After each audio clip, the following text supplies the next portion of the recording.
겁니다. 시간이 너무 빨리 지나가요. 이 새벽 예배 준비하고 하다 보면 벌써 저녁이 되고 그 다음날 새벽 또 돼갖고 또 설교하고 하루가 금방 지나갑니다. 새벽 예배 드리시는 분들은 하루가 너무 빨리 지나간다라고 아마 느끼실 거예요. 그렇지 않으세요?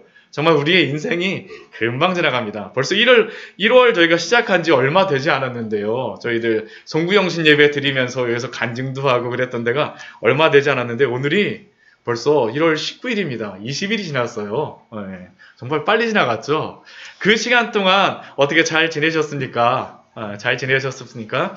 제가 참 좋은 게 뭐냐면 이제 이번 주 돌아오는 주가 설이잖아요. 그렇죠? 그러니까 우리가 설 때마다 항상 새해가 될 때마다 무언가를 하려고 계획을 세웠다가 작심삼일로 다 끝날 때가 있는데 한 번을 더 주시는 것 같아요. 우리 민족에게는. 이 구정을 통하여서 하나님 앞에 또 다시 거룩한 계획들을 이번 돌아오는 때 다시 한번 세우시는 우리 귀한 성도님 되시기를 축원드립니다. 우리가 지난 몇 주 동안 계속적으로 산상수훈의 말씀이 끝나고 나서 예수님께서 행하시는 그러한 이적의 말씀들을 보고 있습니다. 예수님이 행하셨던 그러한 많은 이적들이 있었습니다. 병자들의 병을 고치셨었고요. 그렇죠? 막 출렁이는 바다를 잔잔케 하시고 또한 귀신 들린 자를 어떻게 하십니까? 귀신을 쫓아내세요. 병도 고치시는 분, 또한 자연의 모든 만물들을 다 주관하시는 하나님 그 예수 그리스도, 또한 영적인 세계까지 다 통치하시는 분이라는 것을 우리에게 분명히 알려줍니다. 지난주에는 우리가 말씀을 통해서 우리가 알았던 것이 무엇이었습니까? 예수님이 어떤 분이셨습니까? 죄를 사하여 주시는 분이라는 것을 우리에게 알려주셨죠. 죄를 사하시는 분은 누구만이 사하실 수 있습니까? 하나님만이 사하실 수 있어요. 그것은 예수님이 누구시라는 것을 알려주신 것입니까? 하나님이시라는 것을 알려주신 겁니다. 예수님이 하나님이세요. 예수님께서는 이 말씀들을 통하여서 하나하나 차근차근 제자들의 눈을 띄워주시고요. 또한 그 주변에 따라다니는 사람들의 그러한 눈에 그러한 여러 가지 콩깍지들을 다 제하여 주시는 것이 바로 이런 기적과 이적을 통하여서 예수님이 주시는 그러한 말씀입니다. 특별히 지난주 말씀을 통하여서는 예수님께서 죄를 사하여 주시는 분, 믿음으로 나아갈 때 또한 기도를 들어주시는 그 예수님임을 우리가 또한 배웠습니다. 일주일 동안 예수님 앞에서 믿음으로 기도하며 살아가셨습니까? 우리가 예수님을 알게 되면 그 앞에서 또한 순종하며 살아가야 됩니다. 지식적으로만 하는 것이 아니라 정말 우리의 삶 속에서 믿기에 그 말씀대로 우리의 삶 속에 적용하며 순종하며 살아갑니다. 오늘 말씀은 지난주에 우리가 죄사함에 대하여서 예수님께서 죄를 사하여 주시는 그러한 분이라는 것을 우리에게 알려주셨었는데 그 죄사함과 관련해서 또한 예수님의 제자는 누구인가 라는 것에 대해서 또 예수님께서 함께 알려주시는 말씀이 바로 오늘의 말씀입니다. 이 마태복음 8장서부터 10장까지의 말씀에서는 10가지의 그러한 이적들이 나오고 있습니다. 기적들이 나오고 있는데요. 이 이적들을 배치한 그러한 조금 이런 순서들이 있습니다. 순서들이 있는데 어떤 순서로 되어 있냐면 처음에 3개의 그러한 이적들을 병 고치는 이적을 하시고 나서 예수님의 제자가 누구인가라는 것에 대해서 알려주세요.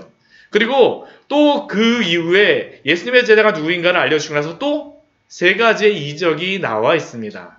그리고 그 다음에 또 무엇을 말씀하실까요? 예수님의 제자가 누구인가라는 것에 대해서 말씀하십니다. 우리가 지난 3주 동안 우리가 이적에 예수님이 행하셨던 그러한 여러 가지 이적들에 대해서 살펴보았었는데요. 오늘 말씀은 또한 그 예수님을 따르는 그러한 제자가 누구인가라는 것을 또한 말씀해 주세요. 예수님이 어떠한 분이신가를 알려주셨으면 예수님을 따르는 사람들은 또한 어떠한가, 순종하는 모습은 어떠해야 되는가라는 것을 교차하면서 계속 말씀해 주십니다. 이것은 우리가 지식적으로만 예수님을 믿는 것이 아니라 예수님을 믿고 순종하며 살아가야 된다는 것을 우리에게 분명히 알려주시죠. 오늘 말씀은 특별히 자신이 죄인인 것을 회개하며 나왔던 그러한 제자, 예수님의 부름을 받은 제자 마태에 대한 그러한 말씀입니다. 오늘 말씀 9절 말씀을 보게 되면 예수님께서 그곳을 떠나 지나가셨다라고 말씀하십니다. 예수님께서 그곳을 떠나서 지나가셨어요. 그 지나가셨는데 우리가 지난주에 그곳이 어디였습니까? 여기서 예수님께서 그 말씀에 성경에서 말씀하는 그곳이 어디입니까? 중풍병자를 고쳤던 그러한 집에서 떠나셨다라는 겁니다.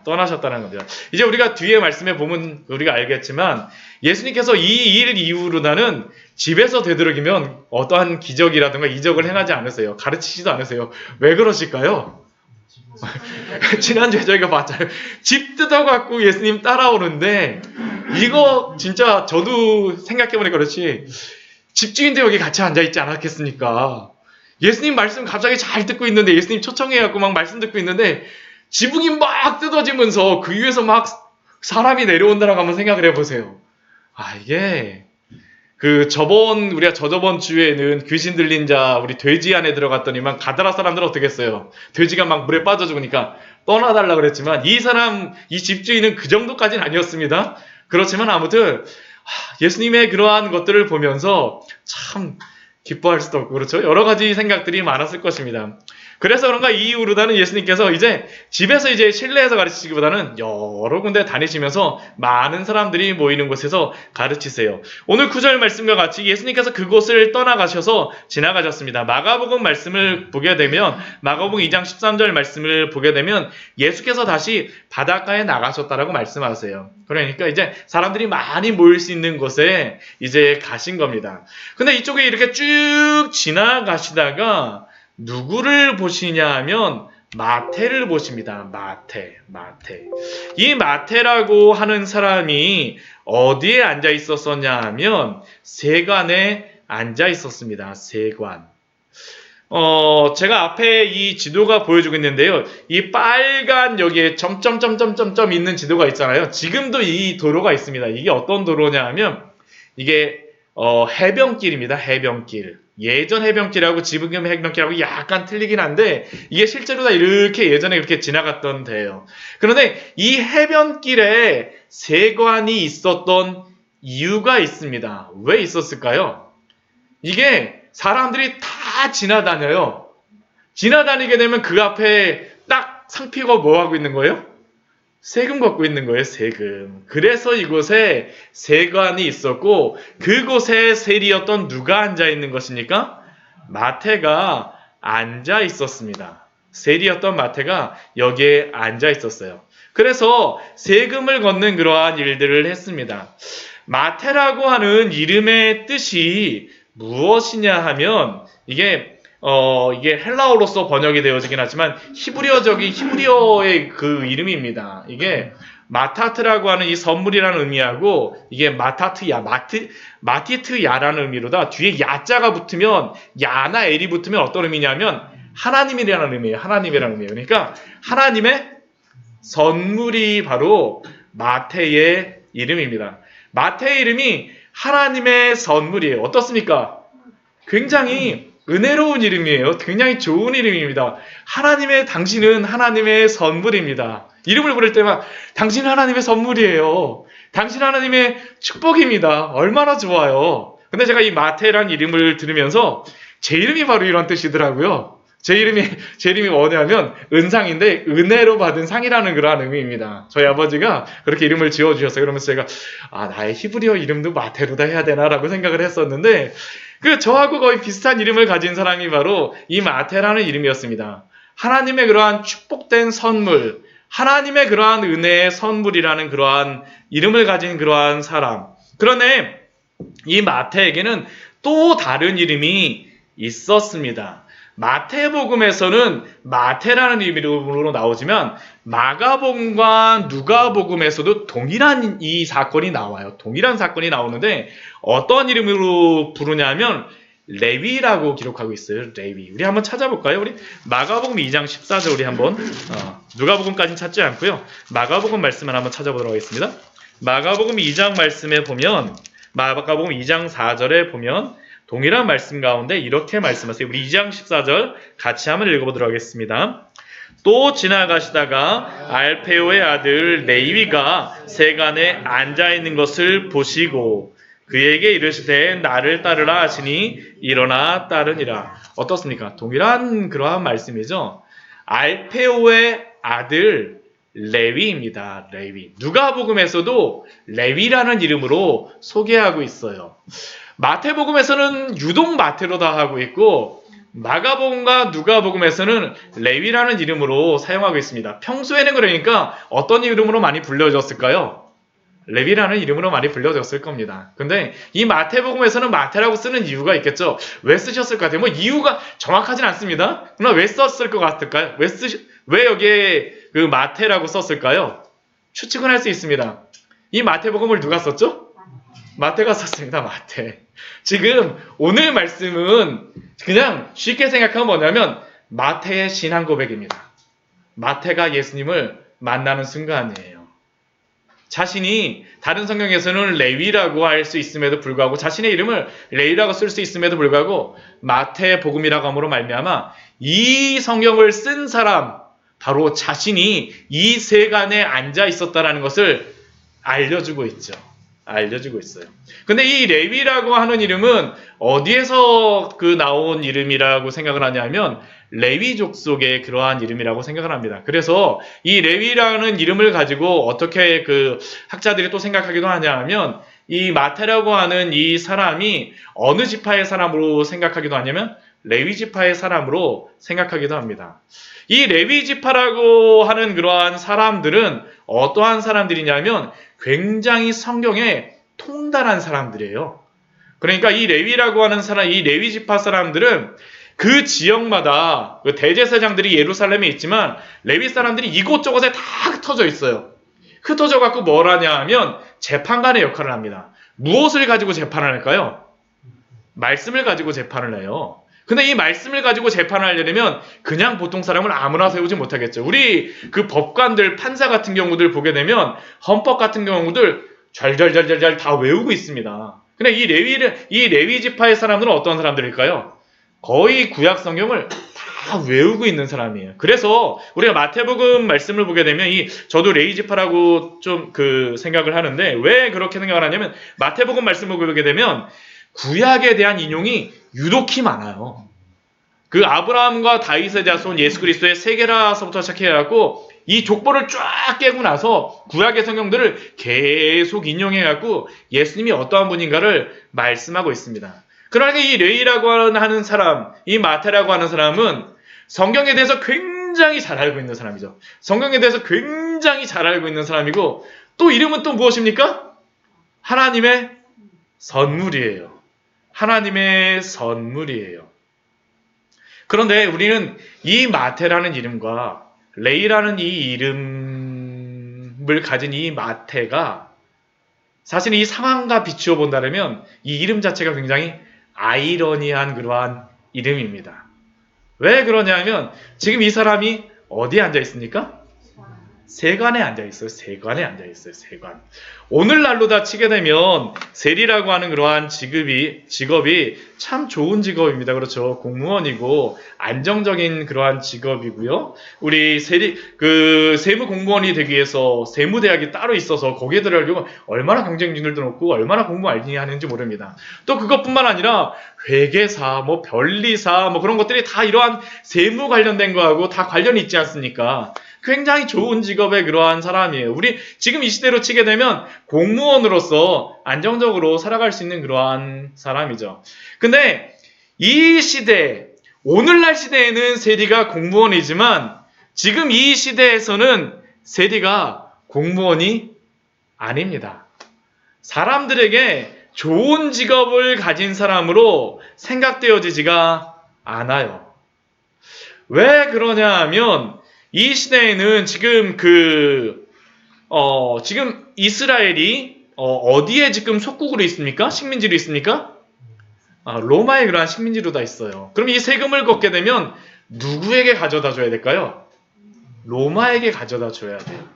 그러니까 로마의 앞에 서 있는 사람처럼 보이죠. 로마의 앞잡이처럼 보이는 겁니다. 우리로 치게 되면 일제시대 때 한참 친일했던 그러한 사람들하고 비슷한 그러한 사람들로서 생각이 되어지는 것이죠.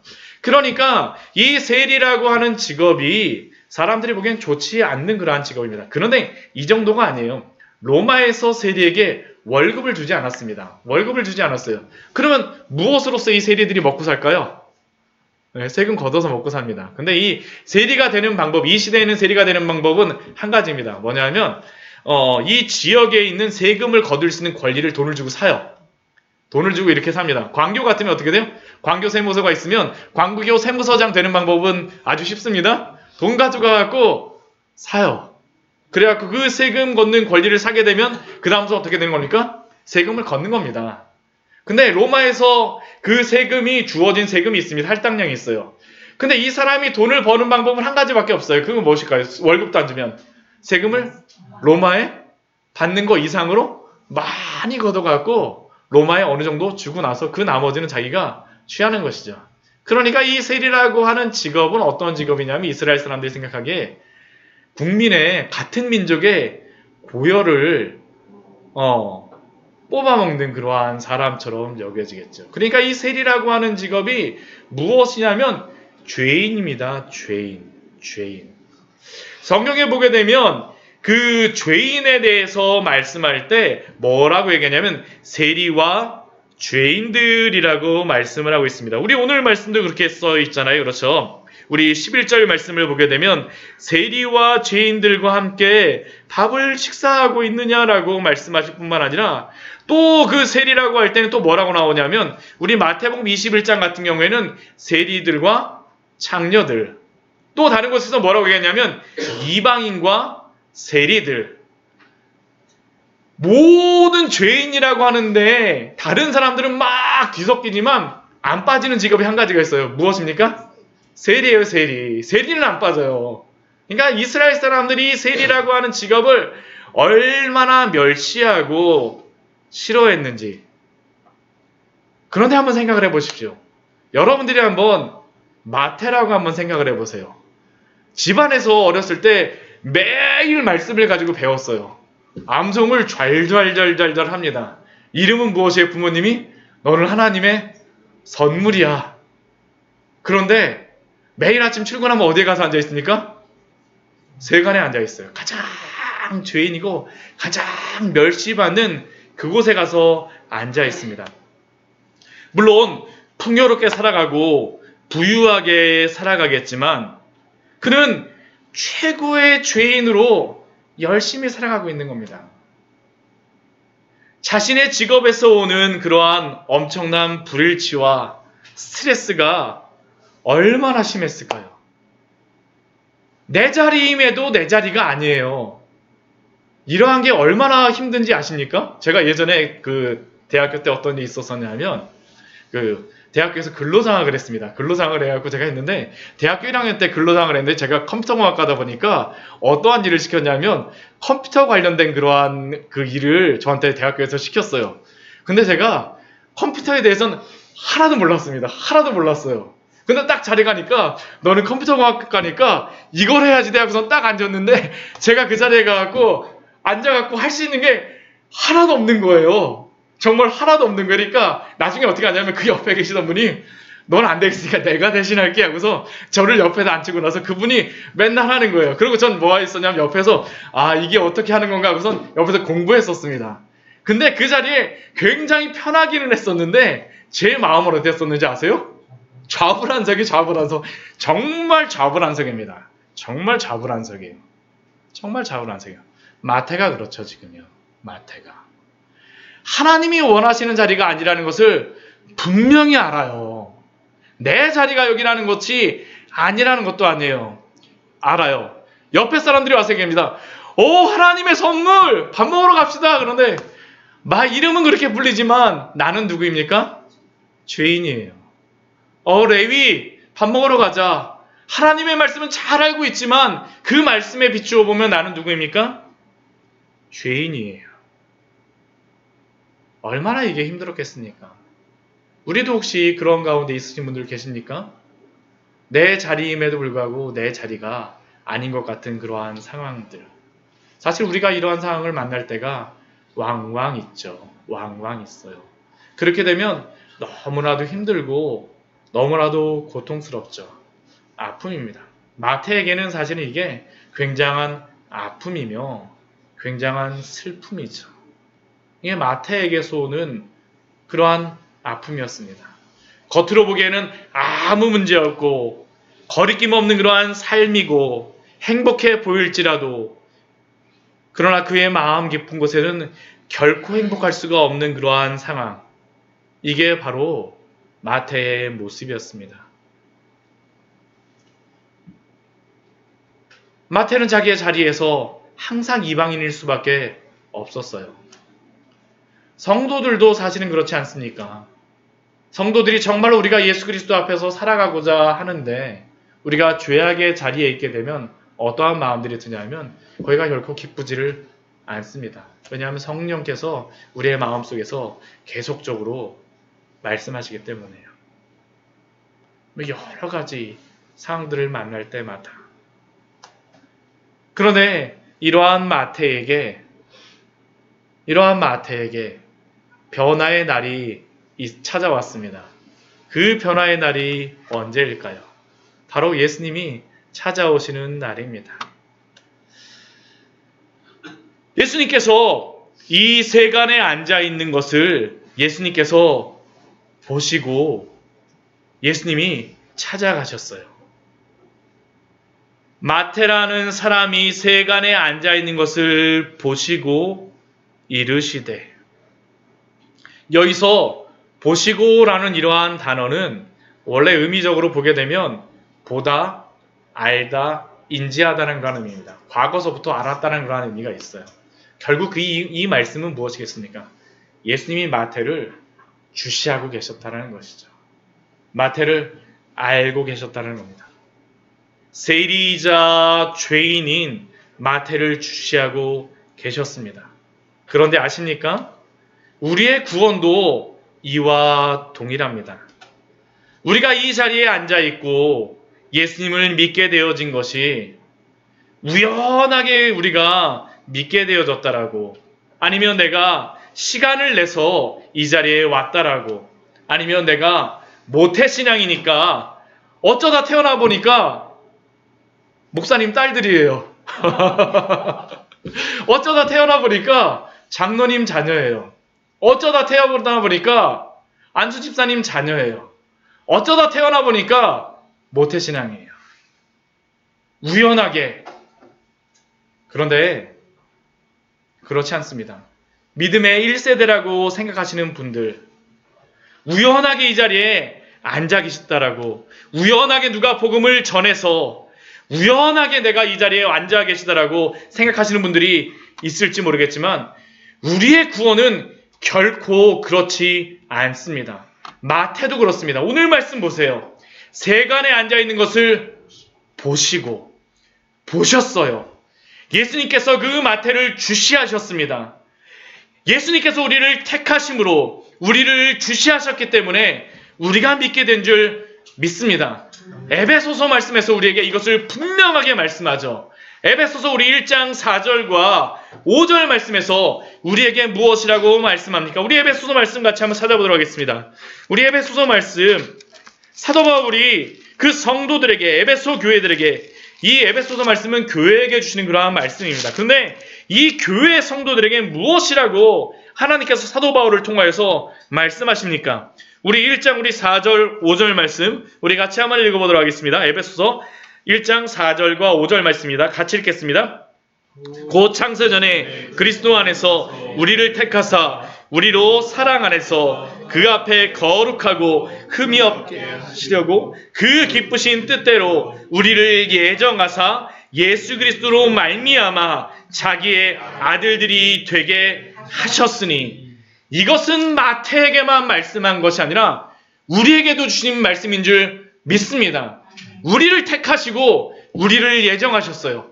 예수님이 세간에 앉아있는 그 마태를 주시하시고 보시고 찾아가셨어요. 이게 바로 오늘 말씀이죠. 그리고 주시하신 것으로만 말씀하지 끝나지 않습니다. 그 마태에게 찾아가셔서 예수님이 뭐라고 말씀하십니까? 딱 한마디 하십니다. 나를 따르라. 나를 따르라. 나를 따르라. 많은 말을 하시지 않습니다. 그런데 이 말씀은 마태에게 어떤 말씀처럼 들렸을까요? 천지가 울리는 그러한 말씀처럼 들린 겁니다. 정말 세계가 완전히 변하는 것과 같은 그러한 소리로 들렸어요. 그것을 알 수 있는 것이 무엇일까요? 이 말씀 듣자마자 바로 변화되는 것이 있잖아요. 나를 따르라 하시니 일어나 따르니라. 얼마나 이 소리가 크게 들렸는지 거절할 수가 없어요. 나를 따르라. 예수님이 크게 말씀하셨는지 적게 말씀하셨는지 모르지만 이러한 마태에게 나를 따르라 말씀하시니까 마태는 저항할 수가 없었던 것입니다. 오늘 이것을 누가복음 5장 말씀에서는 한 가지를 더 말씀하고 있습니다. 우리 누가복음 5장 말씀 우리 같이 한번 보도록 할게요. 우리 누가복음 5장 27절 말씀입니다. 누가복음 5장 27절 말씀입니다. 누가복음에서도 동일하게 말씀하시는 27절, 28절 말씀 우리 같이 한번 읽겠습니다. 누가복음 5장 27절, 28절입니다. 같이 읽습니다. 그 후에 예수께서 나가사 레이라는 세리가 세간에 앉아있는 것을 보시고 나를 따르라 하시니 그가 모든 것을 버리고 일어나 따르니라. 우리 마태복음 말씀에서는 일어나 따르니라 라고 되어 있지만 누가복음 말씀에서 어떻습니까? 그가 모든 것을 버리고 일어나 따랐다라고 말씀하고 있습니다. 대단한 것이죠. 지금 한참 막 세간에서 이거 함께하고 일하고 있는데 어떻게 합니까? 나를 따르라. 네, 예수님. 벌떡 일어나갖고 따라가는 겁니다. 따라가는 거예요. 다 모든 것들을 다 내버려 두고 따라갑니다. 우리가 앞에서는 우리가 마태복음 우리 8장 말씀에서는 예수님을 따르겠다라고 했던 그 두 사람의 제자에 대해서 우리가 보았었죠. 첫 번째 누구였습니까? 서기관들이 있었어. 서기관이 나왔어요. 예수님, 제가 예수님을 따르겠습니다. 제가 예수님을 따를게요. 우리 마태복음 우리 8장 우리 그 19절 말씀에서 한 서기관이 와서 예수님께 선생님 어디로 가시는지 제가 따르겠습니다. 근데 예수님께서 뭐라고 말씀하세요? 여우도 굴이 있고 공중의 새도 거처가 있으되 인자는 머리 둘 곳도 없으니라. 그런데 이 뒤에 말씀을 보게 되면 서기관이 예수님을 따랐다라는 기록이 없습니다. 왜 그럴까요? 서기관에게는 적어도 머리 둘 곳이 필요했기 때문이죠. 못 따라요. 우리 그 뒤에 보게 되면 제자가 나오죠. 제자 중에 한 사람이 가서 내가 먼저 아버지를 장사하게 했사오니 허락하여 주십시오. 근데 예수님께서 말씀하시는 것이 무엇입니까? 너는 나를 따르라. 그 제자가 지금 아버지가 돌아가셔서 한 게 아닙니다. 이게 왜 그러냐 하면 아버지가 아직까지 돌아가시지 않았음에도 불구하고 언제 아버지가 돌아가실지 모르지만 제가 준비하고 있다가 아버지 장사하고 난 다음에 따를게요. 따를 수 있을까요? 못 따릅니다. 예수님께서 나를 따르라고 말씀하시죠. 이게 바로 마태입니다. 참된 제자, 참된 성도는 누구겠습니까? 첫 번째는 구원을 받은 자입니다. 부르심을 받은 자예요. 그런데 그 참된 제자의 표징으로 증거로 드러나는 그 첫 번째 표징이 무엇이겠습니까? 그것은 예수님을 따르는 것입니다. 단순히 예수님이 나를 택하시고 구원하셨다라는 그 고백으로만 끝날 수가 없습니다.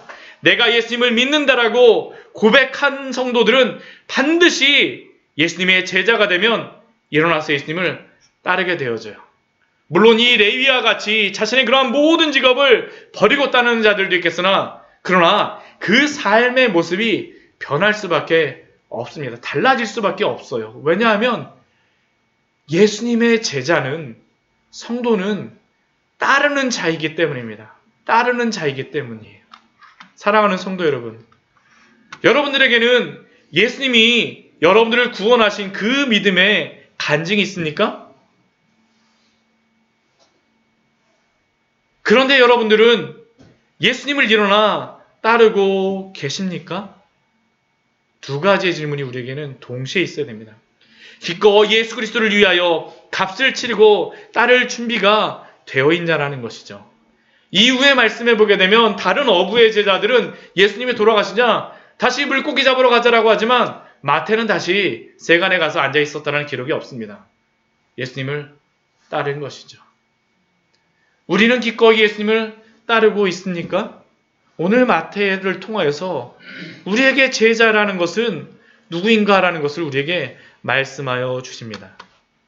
그리고 두 번째 제자, 두 번째 변화된 그러한 마태의 삶 가운데 변화된 그러한 또 다른 표징이 드러납니다. 그것은 예수님을 자신의 집으로 초청하는 것입니다. 근데 예수님은 예수님과 제자들을 초청할 뿐만 아니라 또한 누구도 초청합니까? 자신의 친구들도 초청해요. 그 친구들이 누구겠습니까? 세리와 죄인들입니다. 세리와 죄인들. 이것은 당연합니다. 마태가 예수님을 믿고 변화되어지게 되면 마태의 그 신앙 고백 안에는 이 자신의 그러한 것들을 전하고 싶은 것들이 계속 나타나죠. 자랑하고 싶습니다. 내가 만난 예수님을 알려주고 싶어요. 내가 만난 그러한 예수님을 드러내주고 싶습니다. 우리 그렇지 않습니까? 우리 정말 친한 우리 성도님들 가운데도 제가 지난주에 잠깐 강원도 하루 갔다 왔었는데 제가 거기 가겠다 그러니까 강원도 갔다 오셨던 우리 성도님들, 우리 장로님, 우리 송병 선생님들이 우리 아시는 분들이 여기 가면 정말 좋아요 하고서 여기 가면 정말 맛있어요 하고서 계속 알려주세요. 제가 어떻게 했을까요? 갔다 왔어요. 정말 갔다 왔습니다. 왜 그래요? 가면 좋으니까요. 마태가 지금 그런 거죠. 마태가 예수님을 곧 버려두고 따랐다라는 것은 예수님이 어떠한 분이라는 것을 알고 그 기쁨이 어떠한 것이라는 것을 알았죠. 가만히 있을 수가 없어요. 그러니까 어떻게 되는 거예요? 전해요. 드러내요. 전도라는 것이 다른 것이 아닙니다. 예수 그리스도를 즐거워하십시오. 예수 그리스도를 기뻐하십시오. 우리가 예수 그리스도를 기뻐하고 즐거워하면서 우리가 세상 속에 살아가잖아요. 그러면 나와 원수 같았던 사람들도요, 변한 것을 봅니다. 정말 봐요. 그 사람들이 봅니다. 그 사람들이 안 보는 것 같죠? 봅니다. 우리가 정말 예수 그리스도 안에서 살아가게 되면 그 변화되어진 그 모습들을, 그 즐거워하는 모습들을 그 주변의 사람들이 봅니다. 그러면 어떻게 될까요? 나도 같이 가자라는 얘기가 자연스럽게 나옵니다. 우리 신약 성경을 한번 읽어보십시오. 전도의 간증이 바로 이것이었어요. 변화된 사람들을 통하여서 변화된 간증들이 자연스럽게 드러난 것들. 이 대표적인 사람이 누구일까요? 전 요한복음 4장에 사마리아 여인이 대표적인 여인이에요. 이 여인 같은 경우는 어떤 여인이었습니까? 요한복음 우리 4장 말씀을 보게 되면 이 여인 같은 경우는 5번 결혼한 여인입니다. 5번 결혼한 여인. 그리고 그 5번 다 이혼하고 나서 6번째 다시 결혼해갖고 살고 있는 여인이에요. 그러다 보니까 마음속이 어떨까요? 창피해요. 그러니까 물을 길어서 먹어야 되는데 다른 사람들한테 이렇게 손가락질 받고 말 섞고 그러는 게 그게 다른 사람들이 해서가 아니라 스스로가 너무 힘든 겁니다. 그러니까 어떻게 해요? 그냥 보통 사람들 물 길릴 때 가지 않죠. 언제 갑니까? 다른 사람들 다 잠자고 있을 때 오침 시간에 가요. 오침 시간에.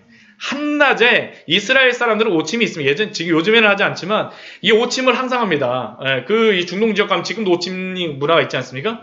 오침할 때, 오침을 취하고 있을 때 그때 물 들어가요. 왜요? 다른 사람들 만나기 싫어서요. 근데 그때 가서 누구를 만났습니까? 예수님 만나요.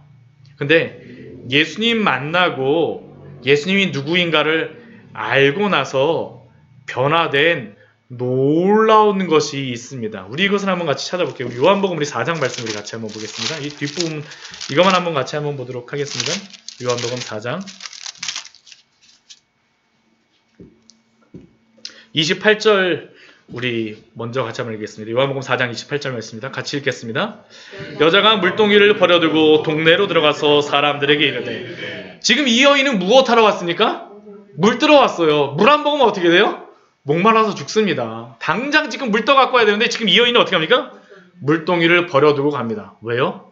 예수 그리스도를 만난 그 놀라운 발견이 엄청나게 크기 때문이에요. 물동이를 버려두고 어디로 갈까요?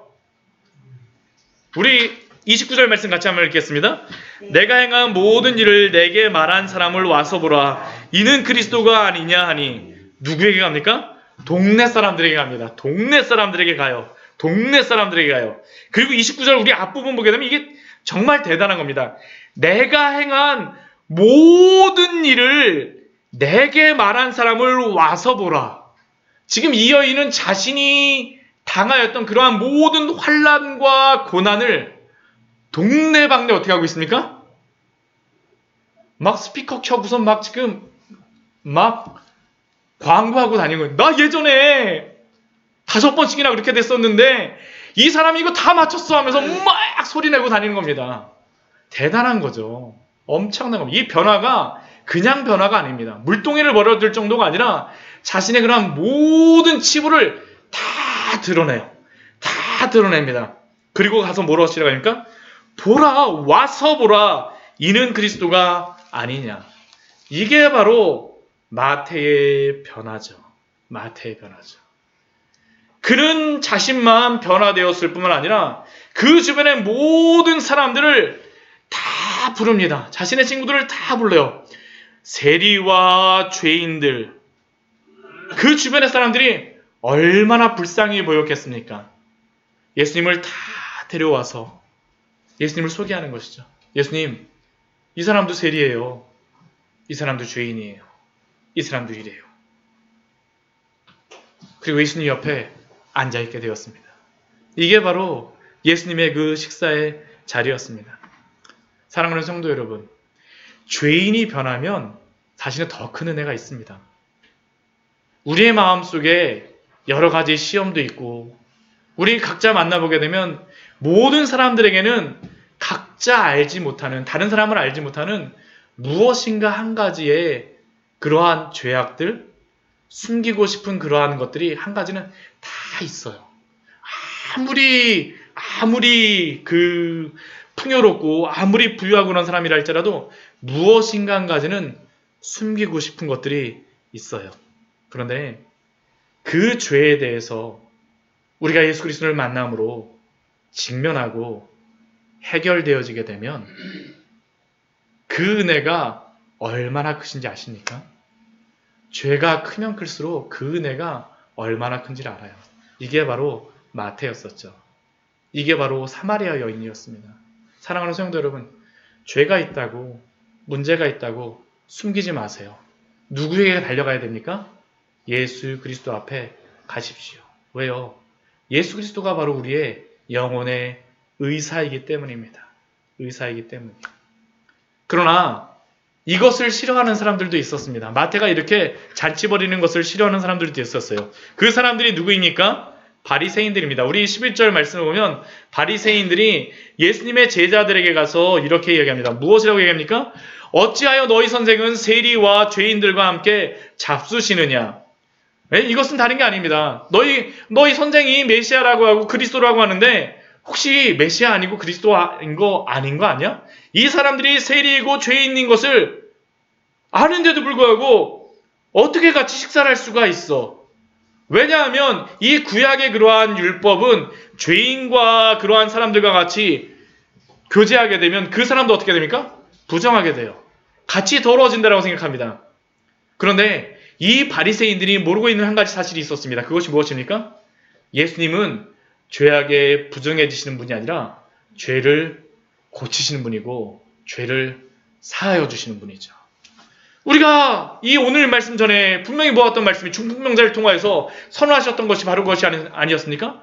나는 죄를 사하는 하나님이라는 것을 모든 사람들에게 알려주셨죠. 그러나 그들은 이것을 알지 못하였기 때문에 그들의 종교적인 생각에서는 이것을 용납할 수 없었기 때문에 그들은 이 사람들과 같이 식사를 할 수 없었습니다.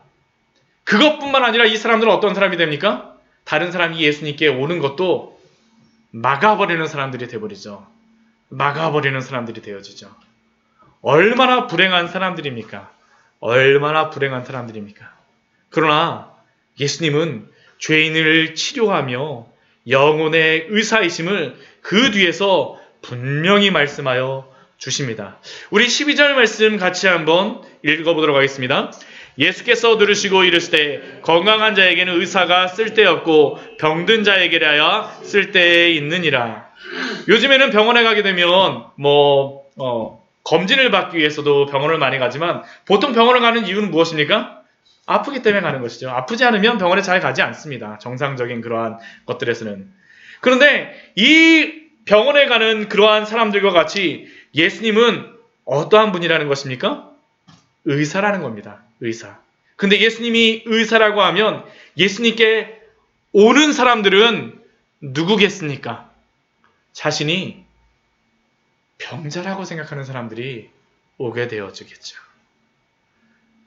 이 바리새인들은 자신들이 옳은 것과 죄를 분별하는 사람들이라고 생각하였지만, 그래서 그들은 마태를 포함하여 세리와 그 죄인들을 죄인으로 정죄하긴 하였지만, 구별하기는 하였지만, 그들은 죄를 치료할 수는 없는 자들이었습니다.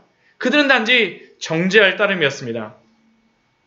심지어는 영혼의 의사이신 예수 그리스도마저 정죄하는 자들이었었죠. 그래서 그들은 잔치자리에 참여하지 않았을 뿐만 아니라 예수님의 잔치자리에 참여하고자 하는 사람들까지도 막는 사람들이었습니다. 그런데 이 사람들이 왜 그렇게 행하겠습니까? 자신은 죄인이 아니라고 생각하기 때문에, 자신은 아무런 병이 없다라고 생각하기 때문이 아니겠습니까? 하나님의 말씀을 알고 판단하고 비판하지만 결코 자신은 하나님의 그 말씀 앞에 세우지 않고 자신에 대해서는 결코 바라보지 않는 실수를 하는 것이 바로 누구입니까? 바리새인이죠. 그런데 사랑하는 성도 여러분, 혹시 여러분은 그렇지 않습니까? 말씀 앞에 서야 되는 사람은 누구일까요? 우리는 그렇죠. 다른 사람 세우기에 너무나도 바쁩니다. 이 사람은 이래서 예수님 믿을 자격이 없어. 이 사람은 이래서 교회 다닐 자격이 없어. 이 사람은 이래서 저 사람은 저래서. 그런데 그 사람들이 바로 교회에 나와야 될 사람들임을 믿으시기 바랍니다. 그리고 그 중에 바로 우리들도 있습니다. 우리들도 있습니다. 이것이 얼마나 중요한지 모르죠. 우리 13절 말씀을 보면 예수님께서 이 말씀을 하시고 나서 이런 말씀을 하세요. 우리 호세아서 우리 6장 6절의 말씀을 우리 인용하시는데요.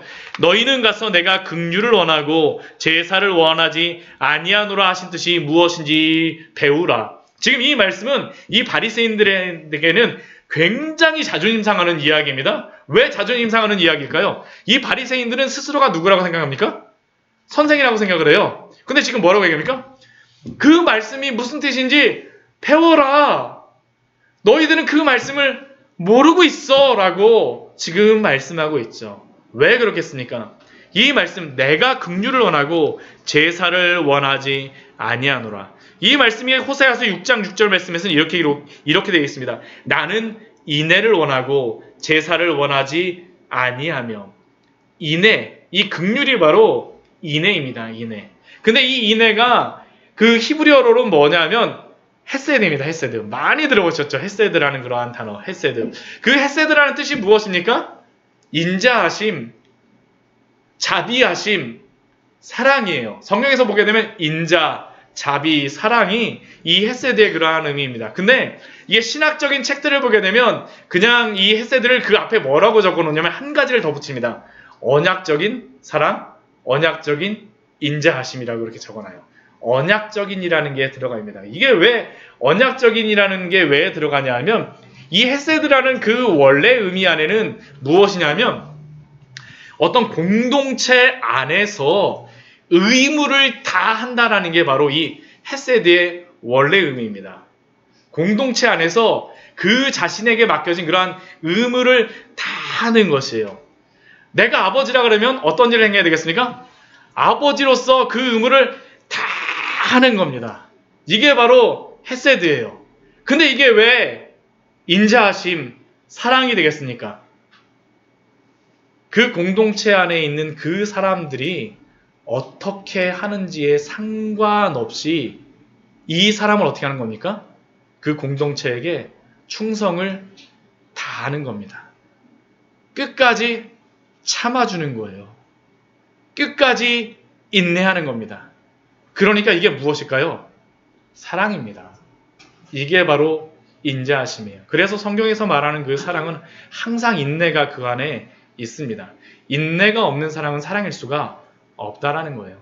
하나님의 사랑이 바로 그것이죠. 이게 바로 9장 13절 이 말씀이 굉장히 중요한 게 무엇이냐면 내가 긍휼을 원하고 이 바리새인들은 무엇을 생각하는 겁니까?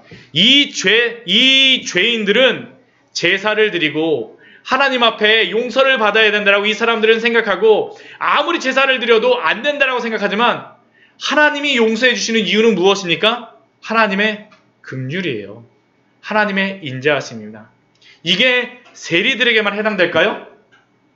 우리들에게도 해당되는 모든 사람이 다 죄인이라는 겁니다. 이게 바로 이 말씀이죠. 내가 긍휼을 원하고 제사를 원하지 아니하노라.